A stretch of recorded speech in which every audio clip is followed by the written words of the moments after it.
Welcome to today's episode of the Working Wisdom podcast series, brought to you by the C.T. Bauer College of Business at the University of Houston. We're having a conversation about work-life balance, how to navigate and overcome challenges within your career, and how to make business more accommodating to a diverse workforce. Hey there, everyone. My name is Giovanni Rosselli. I'm the Director of Alumni Relations for the C.T. Bauer College of Business at the University of Houston. Howdy, everyone. My name is Adam Arafat. I am a market development representative at DocuSign. I was born and raised in Houston, Texas. And for the past 2 years, I've been working as a technology sales representative. And I was a part of the University of Houston. I was highly involved in the program for excellent design. Got this mug from it, just in case you don't believe me. And that's a little bit about me. That's great. Well, Adam, thanks for joining us. I know that you are from Houston, but you currently work in Seattle, Washington. Yep. And one of the interesting things about your story, and to remind our viewers and listeners, we spoke earlier this summer before setting up this podcast. One of the things that really inspired me about you was your career search and the tenacity that you showed in your career search. Can you tell our viewers and listeners a little bit more about that part of your journey? Yeah, absolutely. So it started off like right when I graduated back in summer of 2018. I just came back from study abroad in Czech Republic. And I was like, well, I should probably get a job so I can make money and I can pay off the rest of my tuition. So I applied to like dang near every company in Houston and Austin, I'd say, and I'm from Bauer and the sales program. I got hit with like 50 rejections. It was just rejection after rejection after rejection. And I was like, dang, I really need to rethink my interview strategy and open up my horizons. Because there was this one company that I got rejected by in Austin after 6 rounds of interviews. I failed the culture interview. And it kind of stung, but I did get some valuable feedback. Like I got to stop saying I and start saying we, because it sounds like I'm taking all the credit. And it gave me a really good idea of the perception that people will have on you, the way you say your words. And so after this rejection, I was like, dang, I need to go back to the drawing board. So there's this thing called the Forbes Cloud 100 list. And I just went through every single company, any company that had an entry-level sales position or a position that I was qualified for. I just sent in an application. And out of those 100, I found 40 that had a position that I was qualified for. And so and that was just one day, over the course of like 2-3 hours at a coffee shop. Back when we could still go to coffee shops, I sent out these applications, and I had like 2 to 3 interviews scheduled a day in like July and August. And the rejections still kept coming. I got rejected, and like some companies are really high up this list. And I was like, dang. But every time I got rejected, I learned a little bit of something. Every rejection, I felt like I got a little bit better in my talk track, my 30-second commercial. And I think the real key turning point was when I started actually smiling. Right? It's such a small thing. But when you're talking to someone like this, as opposed to like this, the interviewers, the people that are looking at you, they really they feel your energy, especially in a career as like sales. They need to know you have that energy, right? They need to know that you're bringing that, you can energize the team rather than de-energize the team. Because a bad hire in sales will not only affect their own individual number, but it'll also affect the overall team. So they have to be very careful when recruiting salespeople. And so on August 22nd, I thought I flubbed another interview, but I actually got a call back saying, hey, we really liked you. The entire team liked you. Do you want to work at DocuSign? And I was just like, yeah, I just wouldn't know. Give me a second to think about it. So I guess I was taking some time to think about it, because the recruiter only gave me 3 weeks to relocate from Houston, Texas to Seattle, Washington. But at the same time, I got rejected by so many companies, and this company was by far the highest one that gave me an offer. DocuSign was number 4 on this list back in 2018. I got rejected by some companies that were like 60 and 70 on this list. I was like, okay, this is probably a pretty good opportunity for me. I only got 3 weeks, don't know anybody in Seattle. I probably should pay off the rest of my tuition so I can give them my degree so I can prove that I graduated. Let's make it happen. So I didn't have a lot of money. Not gonna lie, I didn't have a lot of money. As most of University of Houston students, we work through college, we pay our own tuition. So I took the last bit of money that I had, paid off my tuition, sent over the degree. They said, all right, you got the green light. But they didn't have a relocation cost. One of the challenges with these rapidly growing emerging tech companies is that they don't always have the standard operating procedure that these older older legacy companies have. And so I was like, oh man, this is gonna, I don't have a lot, because like an average hotel in downtown Seattle is like $300 a night. And I was like, I can't make that work. But I was using my savviness. I found a one-star hotel, also known as a hostel. Have you ever stayed at a hostel, Giovanni? I haven't, but I am definitely aware of their existence. Yeah, so I was like, it was a hostel 10 minutes away from my office. And I was like, there we go. And this was just coming back from Europe. So I was like, I love hostels. You meet new people, they're fun, they're interesting. That's very true for a European hostel. The culture around an American hostel is a little bit different. Because it's not just people looking to travel and have a good time. It's also people that are looking for just a place to stay because they have nowhere else to go. And overall, after a long day of work, going back to a hostel where it's really rowdy, it's not the most, as you can imagine, it's not the most relaxing place to be after a long day of work. And I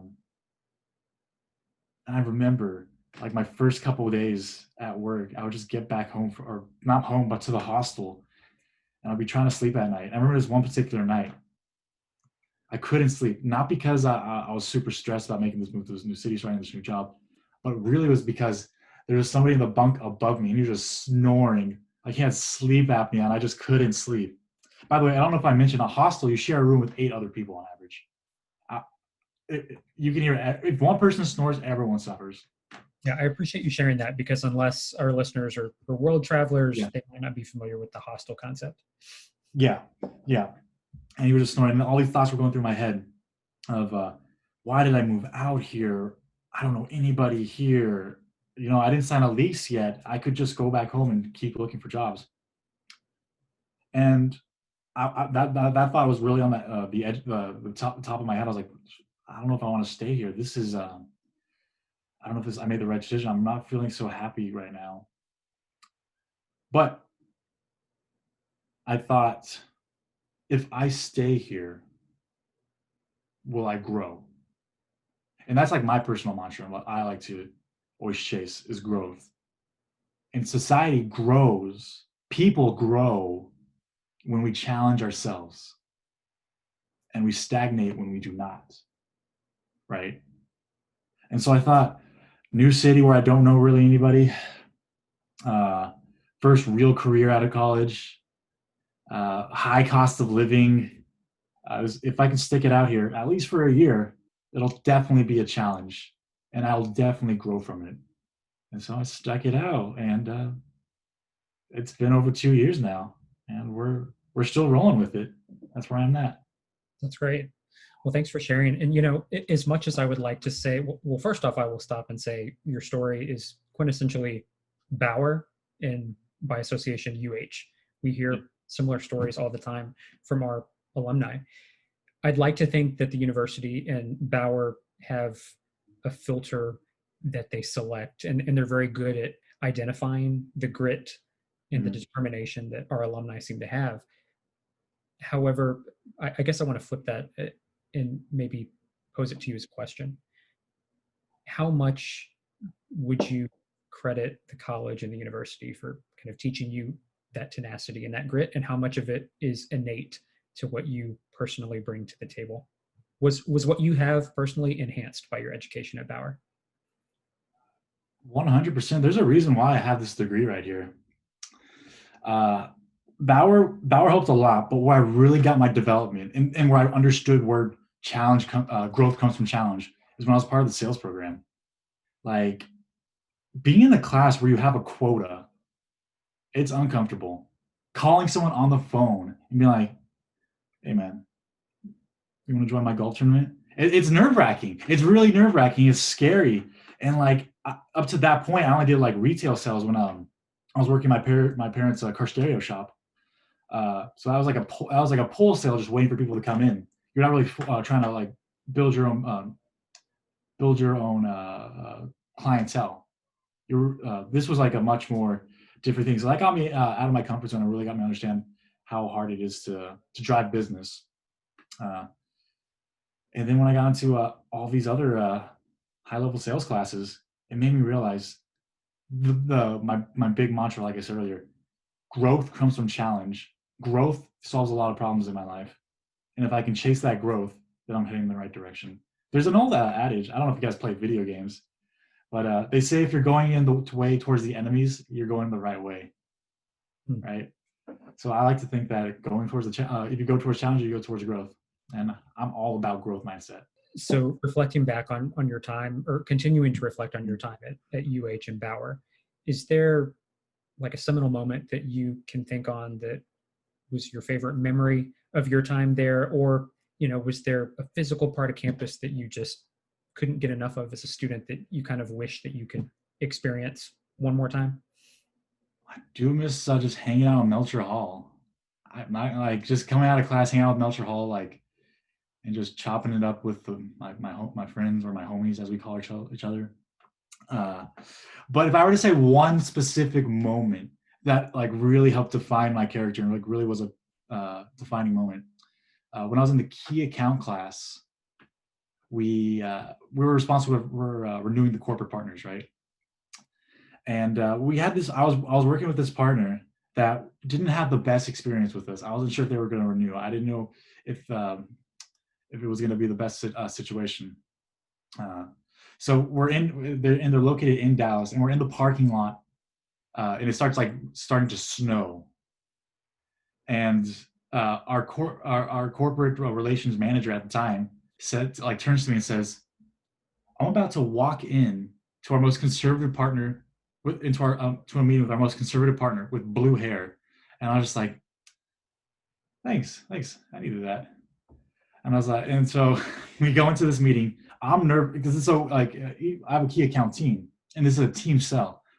Each representative on the team has like the main account that they focus on. This is the account that I was focusing on, and I know there were things that we could have done better, and that there was not the most ROI in the partnership yet. We still have a lot of work to do. And so we run through the presentation. My team and I outlined the challenge that the partner was facing when engaging with the students when it comes to recruiting, and we outlined how we can improve it and make this next semester or the next year even better. And I was like, yeah, yada yada yada. And then I lean in. I'm like, so, Jay, in order to start planning for next semester, are you willing to sign this $10,000 agreement? He pauses for a second and just goes, sure.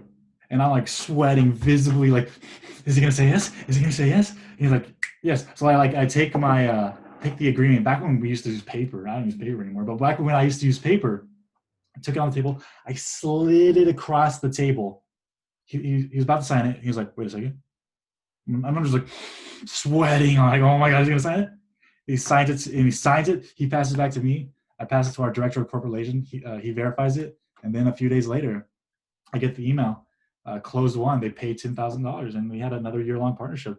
And I definitely could have done it better, and I definitely it was a struggle, it was awkward, and it was challenging, and I felt weird, and I was like turning red, and I was shaking, and I was like choking in my words. But that challenge really helped develop me and give me the confidence to be an extension of an organization today. Sure. And as our friend Brene Brown likes to say, you have to lean into the discomfort. And I think your academic career and the early part of your professional career, you kind of epitomize that mindset. Absolutely. I love Brene. So we've talked about your time as a student. We've talked about your journey to DocuSign in the early stages of your career. You're also an author. I am. Soon to be. in the process. Yeah. Tell us about, because not many people, I'm willing to guess, not many people your age are on track to be a published author. So tell us about the concept for this book, how it came to be. And you kind of previewed this with me a few months ago, but I'd love for our viewers and our listeners to be filled in on it. Yeah, absolutely. So I would say it really started, I just have a love for reading. I really see that. Here's a good quote by Malcolm X. And he says, education is the passport to the future because tomorrow is owned by those who plan for it today. And I'm sure he was referring more to his time of when he was in prison and reading 15 hours a day. And that really built him up the knowledge base to be the great impact that we see in society back in the civil rights movement. But so I used to read, like, I shouldn't say used to, but I read almost every day, and at least an hour. And back in December 2019, I just got promoted at DocuSign, right? But it wasn't like I moved from like contributor to a manager. It was just moving from like one entry level position to another entry level position. So I wasn't super excited about it. And I was like, well, I'm here making a little bit more money, got a little bit more responsibility, but it's like getting pizza, right? For a year, cheese pizza. But instead of getting cheese pizza, now you can have pepperoni, now you can have black olives. But like, that's just not what I wanted. I wanted steak, I wanted sushi, I wanted something different. And so I was browsing my accounts on LinkedIn, and I saw this gentleman out of Georgetown University who's a professor, entrepreneurship professor, and his tagline on LinkedIn was, I'm working on creating 10,000 authors. And I was like, how would you do that? How would you do that? I'm like, all right, Georgetown, maybe he's legit. Maybe he's legit. Let me do some research. So I check out his program called the Creators Institute. And basically what it is books should not be seen as something that people who've already done something great are privileged to write, but rather writing a book can be seen as a way to discover new opportunities or discover greatness. And when I saw the statistics of this program, that 90% of the people that go into it and come out of it have a published book, I'm just like, you know what? This is lighting up. Just reading this syllabus lights a fire in my belly. I'm gonna see if I can get into it. And so I meet with Professor Kester. I tell him about my passion, my dreams, and what are the things I want to accomplish in the future. One of them being owning a Mediterranean bakery. But he's like, yeah, this book could be a way for you to do research into the industry. This book could be a way for you to interview people in this industry. This could get your name out in this industry. And I'm like, okay, I think you're right. So that's actually what the book started about. It was originally going to be a story that included recipes of things like something you might be familiar with. Do you know what baklava is? I do. Yep. Do you know what kanafa is? I don't. Yeah. So baklava is a delicious pastry you're familiar with. Kanafa is like a delicious, cheesy, sugary, mouth-watering dessert that was actually more popular overseas than baklava was. And I think there's a lot of potential for that here. And so I was going to include recipes from this, as well as stories from people that moved from like a third world country to a Western nation, and they define themselves through mixing their third world, their older nature with the new. Like somebody that lived in Syria, and they moved to Brooklyn, but they still preserve this. They create this new identity for themselves because they're not just a Syrian, they're not just an immigrant. They're this new.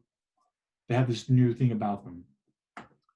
And that's what originally the book was going to be about back in like December when I first decided I was going to write a book. But for some reason, I had I don't know if it was an epiphany or if I just remembered or just got some strike of inspiration from my commute back when I used to go to the University of Houston. Every day, I would see the Be Someone sign, right? I'm like, what does be someone mean? Be someone, be someone. Why do I know I want to be someone? And why does that inspire me so much? And if I can quickly interject for our viewers or listeners, unless you live in a cave and you did not know the Be Someone sign, it's what's the right term? It's essentially graffiti art. Yeah, it's graffiti. Overpass as you're heading down I-45 South, and you can see the picturesque view downtown. It's an iconic piece of art. Sometimes other artists will try to tag over it, and inevitably they re-tag it as Be Someone. So that's the context. Yeah, and when I was going to University of Houston, I would see that every single day. So back in like 2017, 2016, it just really inspired me. I was like, wait a second, is there a book called Be Someone yet? So I just do a quick little search through the book archives, also known as Google, and there's no record that I can find of a book called Be Someone. I'm like, you know what? In business, they call this a pivot. So I decided to pivot my original idea of, it was going to originally be called Close Encounters with a Third Culture, to Be Someone. I was like, all right, I know I want my book to be called Be Someone. Now I just got to figure out what it's going to be about. And so in order to make it a compelling book, you need to find a question in an area. And then turn that question into a problem. When I thought about that, what does it mean to be someone? If you want to be someone in the eyes of society, be someone in the eyes of your community, be someone that you can respect, someone for yourself you can respect, if that makes sense. You need to have a clear vision of who you want to be. You need to understand what that vision is. And it's a concept, having vision is a concept that CEOs use to lead and grow companies. And taking that concept and applying it to life, applying it to community, and applying it to movements is what the thesis of my book is about. And the problem that I'm trying to solve here is they did a poll, I think it was back in 2017, that 70% of people in the workforce today are unhappy with their job. They don't feel like they're making a difference. They don't think their work is important. It's kind of task oriented. It's not really overall aligned with a greater mission, a greater vision. And that's a terrible statistic. If 70% of the population is looking to make a move, and that's actually that aligns with the statistics that we see, like the average tenure of a millennial in the workforce is like, what, 1 to 2 years at the company? Some companies pay really well. They still have turnover. Some companies have really good benefit programs. They still have turnover. I think truly that if you can figure out how to operationalize a vision, a concept that CEOs use to lead the greatest companies in the world towards your life, you can satisfy that. There's this concept that I've developed called a generational malaise. And what I mean by that is malaise means discomfort that is hard to define. And as millennials, as we've grown, we're not so satisfied with what past generations used to find purpose in life. For example, back in the day, we had a 9-to-5 factory job, had a couple kids, bought a house, and went to church every Sunday. Now, in 2020 specifically, that 9-to-5 has been replaced with work from home. Houses are bought as investment properties rather than homes. Couples are forgoing having children in favor of their careers. And less of the population, 30% of the population now, does not identify with an organized religion. And so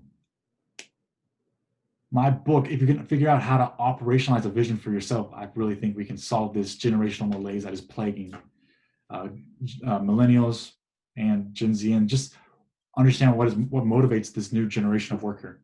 If that makes sense. Yeah. Well, it sounds like you put a lot of thought into the book, and you've learned that writing a book is no easy feat. There's a lot that goes into it, and a lot of thought too about, starting from the budding idea to fleshing out the concept to actually putting pen to paper. And I'm sure there's an editing process. So in terms of your overall timeline, when is this book supposed to be finished and out the door? You will be able to buy this book on Amazon, Barnes & Noble, and select retailers on December 7th, 2020. Right in time for Christmas. Sounds like you've rehearsed that just a little bit. I just got a radio voice, I like to think. One thing I wanted to be sure and ask you about was your experience as an alumnus of UH in the Bauer College. If you're, some of our viewers and listeners are going to be alumni from the college, what are a few ways that you as an alumnus choose to stay engaged with the university and with the school? That's a really good question. So I think the best way to stay engaged, and this is how I stayed engaged with UH, is not to think of it as some altruistic sense of charity that you need to give back. The University of Houston is a very unique school, and I don't think a lot of people realize that. The sales program is like the widely regarded as the nation's leading sales program. Not many people can say they slid over a $10,000 contract to a customer in college. We have the number one entrepreneurship school as well, or entrepreneurship program, where people start real businesses in that program and just continue them into the real world. And so what I mean, and to illustrate my involvement with the university, in addition to checking in with Bauer and being here today, I've been trying to not only work with my company to get students from the University of Houston good jobs at DocuSign, but also use the talent from the University of Houston to solve a critical business problem at DocuSign. Because we're going from 1 billion to 5 billion right now.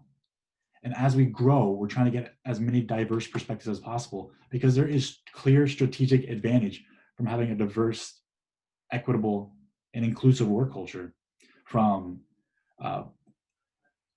customer insights, from employee engagement. They've said, or there's research to show that if there's just one group or one ethnic group making all the decisions, it could really impact employee morale and cause them to leave, right? Like if you have a bunch of engineers that their voices aren't being heard and their decisions aren't being made, aren't being made on their behalf, they'll leave. And so I'm working with DocuSign and the university to build this partnership so that we can recruit top diverse talent into DocuSign as we grow from 1 billion to 5 billion. And so finding ways to make the university look good, finding ways to make your employer look good, finding ways to make yourself look good. Stephen Covey said it himself in the book, 7 Habits of Highly Effective People. You need to find win-win relationships. And when you find win-win relationships, you'll hold yourself accountable to it more because you want to win as well, right? Sure. No, I think you've helped alumni think a bit differently about how they can engage with their alma mater. A lot of times alumni think about more or less the traditional ways, volunteering their time, maybe making that first-time gift to the university. But oftentimes alumni don't think about paying it forward by helping students get internships or helping their fellow alumni get jobs at their company. Alumni are walking billboards for the university, and you are our best salespeople. And no, I think that's very admirable what you're doing at your employer. Yeah, and not only that, I wouldn't be able to put time on the CEO's calendar to talk about the University of Houston sales program if I didn't believe in it so much. I wouldn't put time on the VP of Global Talent Acquisitions calendar if I didn't believe in what the university does so much. So to all the alumni out there, there's a lot of different ways you can use the University of Houston to not just get jobs for your fellow colleagues, but to make yourself look good and to use it to your advantage to move up in the company. I truly think if you think this is strategy 101. Another book I would recommend reading, Good Strategy, Bad Strategy by Richard Fumelt, I believe his name is. The kernel of any strategy is figuring out what the challenges are, a guidepost to solving those challenges, and a clear tactics to getting around these challenges, and linking everything together. Really link everything together. That's super important. I would highly recommend evaluating your life and see how you can link everything together so that not only you're making yourself, your people around you look good, but making yourself look good. those win relationships are key. They're key. Sure. And one of, I think, the crucial links that you made between, corporations and the University of Houston is this importance of diversity and this importance of representation in every workplace. It's so crucial to successful dynamics, both in business, but also employees' happiness in the workplace, right? And one of the beautiful things about UH and Bauer is we are a microcosm of Houston, which is one of the most diverse cities in the country. So when employers take the time to get to know our students and our alumni, they're essentially making their workplaces more diverse in the process. So it's an important link that you made. Yeah, absolutely. And in my company, this is like a topic we have a conversation around like every day or every week at least. How can we not just be a more diverse place? And there's a really good analogy that I heard someone say about diversity, equity, and inclusion. Diversity is being invited to the party. Inclusion is being asked to dance. While equity is having your decisions or having your voice be heard. I watched this TED Talk the other day about it's titled "Getting Serious About Diversity and Inclusion in the Workplace," and she made a really good point that in the business sector, no other sector has as good of a chance as business to really root out racism, because technology is fueled by growth. It's fueled by innovation. And in order to, if we can align diversity and inclusion into the overall business strategy and make it a problem that we all have, it would be part of this overall strategic plan to overcome that hurdle and make our organizations more diverse. And that's why her name's Jan. I can't remember her last name. She said that business is like the one true sector that can eliminate racism, at least within their sector. Well, I mean, I think that the meta narrative here is that UH and Bauer are training students to go out into the world and tackle these key issues and these challenges. So I couldn't be more proud. As a Cougar in training, I'm currently in school right now at UH, but I couldn't be more proud of you and just the personage that you bring to the table, but also how you were able to be refined through the process of being educated here. And now you're doing great things. Well, Adam, you've given us a ton to think about. I would be remiss if I didn't ask you the proverbial question. If you were speaking to a current student at UH and Bauer today, what advice would you give them now that you were on the other side of the student experience? Man, get ready. So I'll give two pieces of advice. The first one, you can say so much about working harder than the next person right next to you and all this other positive thought leadership stuff. But at the end of the day, what I was never prepared for when I went into school, they gave me career counseling, personal branding advice, build up my resume, be professional. But no one ever warned me how much of a grind real life is. That 9 to 5, man, it's not as bad as it used to be because I'm working remotely. I've been working remotely and I will be till May. But when I've the first couple months, I would say the first year, you really adjust to this 9 to 5. You're all right, day after day, and man, is this it? And it's like a really existential moment, So I would just say for the first part is stop and smell the roses and chill. Don't work hard, but give yourself take some time to stretch. Take some time to hang out with your friends and family. Take some time to read a book. That's where I'm going into my next piece of advice. And this is concrete. This is tactical. Okay. Every morning, I'm sure minimum 50% of people, the first thing they do is they reach for their phone. Yeah, I'm definitely guilty of that. Okay, so rather than reach for your phone on your nightstand, have a book. Doesn't have to be my book, but have a book on your nightstand. And when you wake up in the morning, rather than checking your phone and scrolling Instagram just to see the same things that were posted yesterday, just read a couple pages and make it reading a habit.